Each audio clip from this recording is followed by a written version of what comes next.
Chapter 20. This climb never used to be so difficult. I climbed this trail 100 times when I was a boy.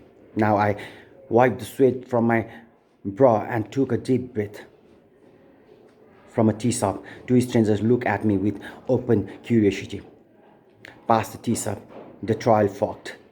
For the first time in my life, I didn't know which way to go.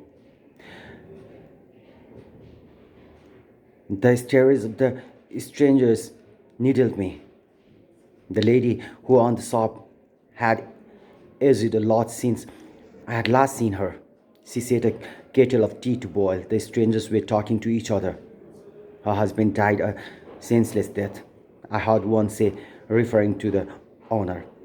I heard the tinkle of a teaspoon against the rim of a cup as the tea shop owner stood in a corner with a shawl over her head, mixing sugar into a tea. They took him to the cliff over there and shot him. The radio said that he was a terrorist.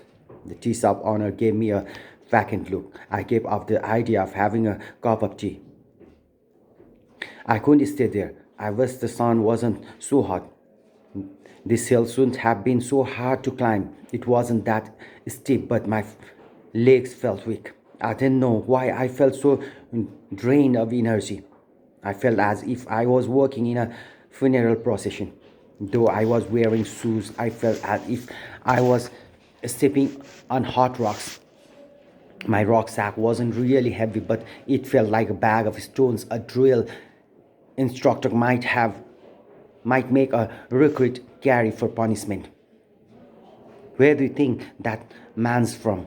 One of the strangers whispered to the other as I left. It's difficult to tell these days. They dress in disguise and speak other people's language perfectly, even copying their accent.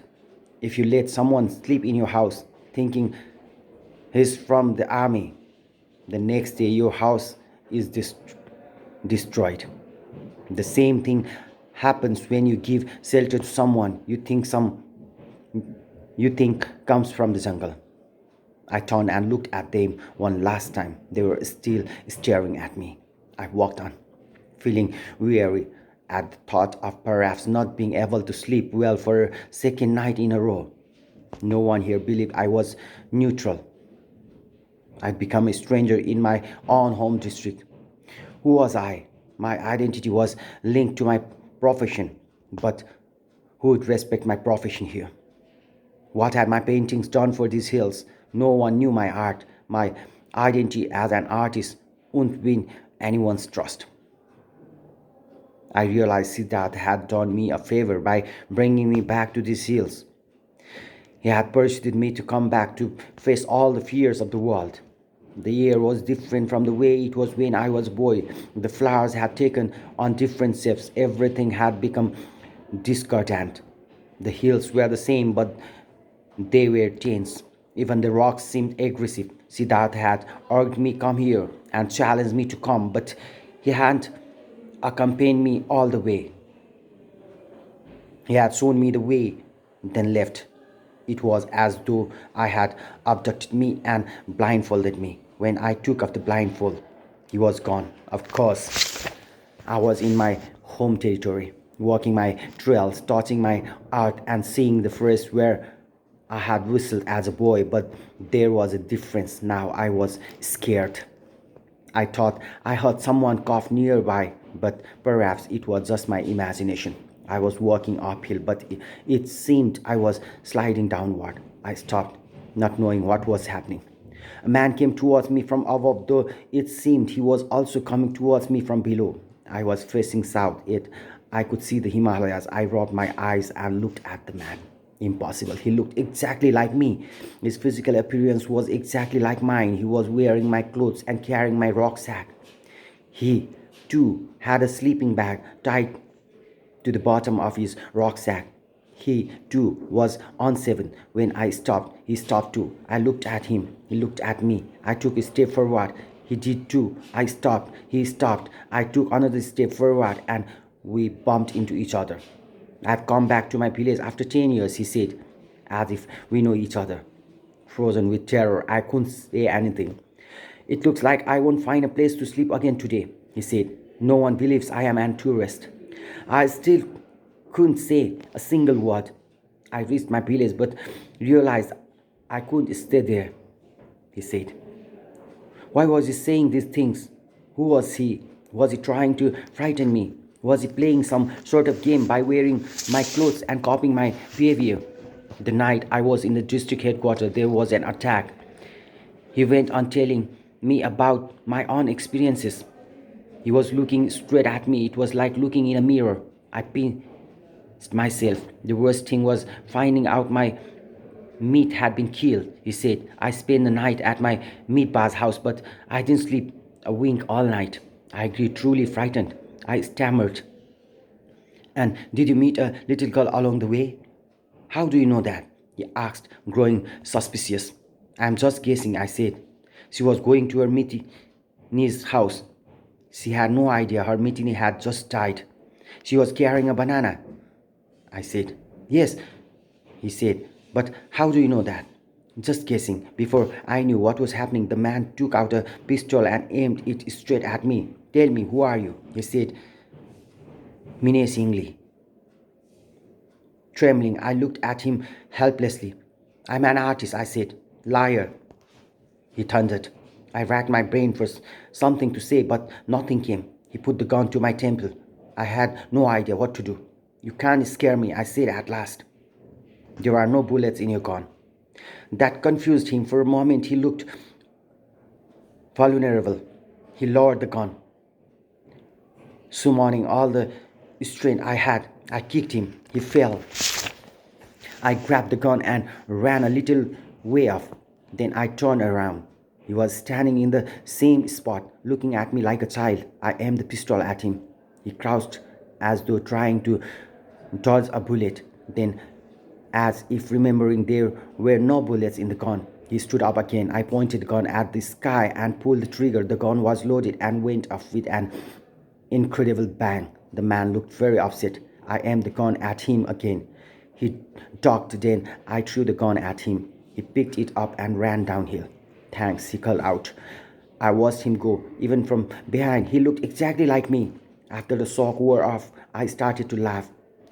How absurd the whole thing had been. I raised the teacup and stopped trying to suppress my laughter, but it was as though I were a child. I couldn't stop chuckling. Finally, all my laughter burst out in one loud guffaw. Do you want tea? The shopkeeper asked wearily. No, I said, between laughs. Laughing, I moved on. What a strange person, the shopkeeper said behind me. He laughs alone, a customer said. He must have lost his mind. From a distance, I saw a man I had met on the train from Goa to Gorakhpur. He was in the Indian Army. When he recognized me, he greeted me but wore a dejected expression. I was hoping he would invite me to drink rum with him as I had done on the train. We had had to keep it hidden from the conductor. Instead, he made a bitter face. Where are you heading? I asked. I am on my way back to India, he said. I only stopped because I saw you. It was good to meet someone with whom I had once shared some light-hearted moments. He followed me along the trail without saying anything. I was still giggling now and then, thinking about the strange encounter. Why are you laughing, brother? He asked. Because of this unexpected meeting with you, I said. But this didn't seem to lighten his mood. He wiped the sweat from his brow with the handkerchief and let out a long sigh. Then he said, I couldn't pursue my son. Did you meet him? I asked. Yes, he talked to me about politics. I tried, but I couldn't convince him to leave the revels and come back with me. Just then his youngest son came running up behind us. The man stopped to talk to him. I looked like they would be a while, so I bade him farewell. There was a cliff ahead. As I walked along the edge, I thought again about the absurd encounter and laughed. What a stupid man I had met. He had taken out his gun with such confidence but completely lost his presence of mind when I told him it wasn't loaded. He had believed me. What a fool. I was full of self-congratulations at having saved myself. If it hadn't been for my brilliant idea, I'd probably have been dead by now. I remembered the kick I had given him and Goffet. The kick had landed right in his stomach. He had fallen like a stone, and I had immediately grabbed his gun. It was as though he had given it to me, like an obedient child. The fool! Why carry a gun if you don't know whether it has loaded or not? He had even aimed it at me. How gullible of him to believe what I had said off the top of my head. He had even thanked me when I tossed the gun back to him. He was the biggest fool I had ever met.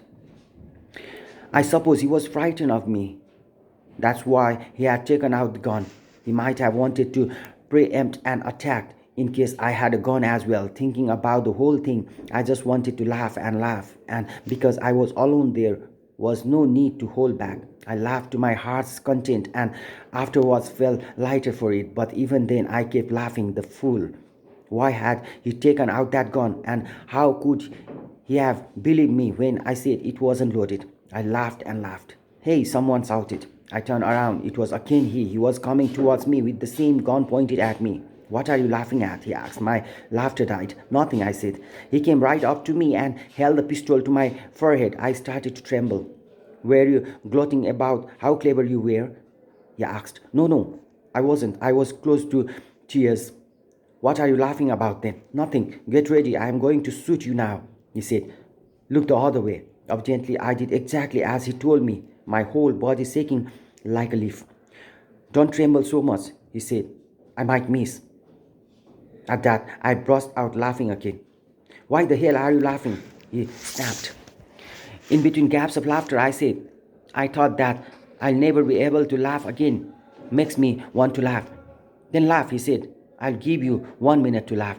I seized that opportunity to kick him in the stomach, and he fell down exactly as I had done before. I grabbed his pistol in exactly the same way. I took a few steps back and fired it in the air. The shot created a deafening noise.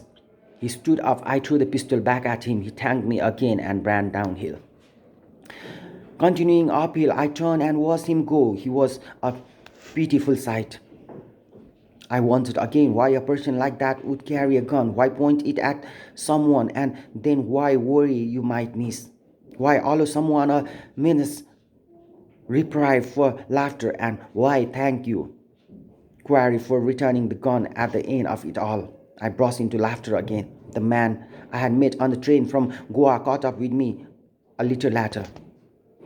You are laughing a lot today, he said. Sorry, I said. No, it's good to laugh sometimes. There's plenty of time to cry. Very few people live their lives laughing, he said. I doubt there's anyone. He nodded. Even the king died crying. So many people are dying. So many people are killing. I'm home laughing, he said, but I am going back in tears. Life's funny, I told him. As we parted, I said, I hope we meet again on the train someday. But before he could say anything, a crowd of rebels appeared out of the blues and surrounded him. What's this? He cried out, frightened. You can't go back to India, one man said sternly. You have to come with us. We'll give you guns and bullets. Everyone dies someday. We want you to die for your country. The man tried to get away, but in vain. One of the rebels signaled for me to move on, but I stayed where I was watching. The rebel again signaled for me to leave. They didn't want me, only the other man. You are experienced in the heart of war. One of them was urging him as I left. We'll put you in charge of a company. I moved on. Eventually, their voices became inaudible. Again, I was alone. What if my double were to reappear? What a fool he was. I began to laugh again. There wasn't far to go.